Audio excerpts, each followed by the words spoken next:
Dr. Serrano, can you talk about all of the things that affect diet? Okay. Most people come to my office and they want to do a high-fat diet, low-fat diet, high carbohydrate, whatever, or high proteins. And actually, to be honest, a high-protein diet is not as healthy as people think it is. But that is a lot of details on that. You have to come for the course of that. But I'm going to go through a few things that affect diet.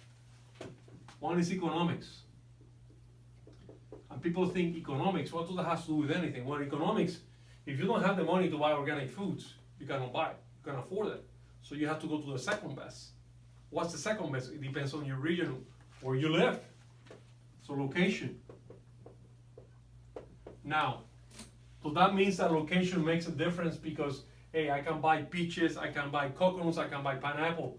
Yes, but also location means, well, race. Were you born in the Middle East? Were you born Hispanic? Were you born in America? Were you born in Alaska? Because you're born in Alaska, you better be eating more high fat than a person living in Argentina, Peru, or somewhere else.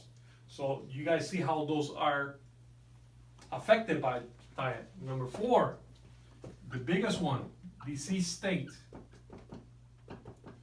I cannot tell a diabetic patient to have a high carbohydrate diet. I cannot tell a person with something called maple syrup syndrome, I'm going to put you in a high protein diet because then I'll kill you. So disease state is super important. Goals. Why are goals important? Because I cannot tell a marathon runner to go in a low carbohydrate diet or vice versa, depending what the goals are. I cannot tell a bodybuilder, don't eat any carbs ever, although it is possible, but it depends where you are in your training session. I cannot tell a person that is a scuba diver not to do certain things because he might require certain nutrients at certain depth or whatever he's doing. Now, genetics.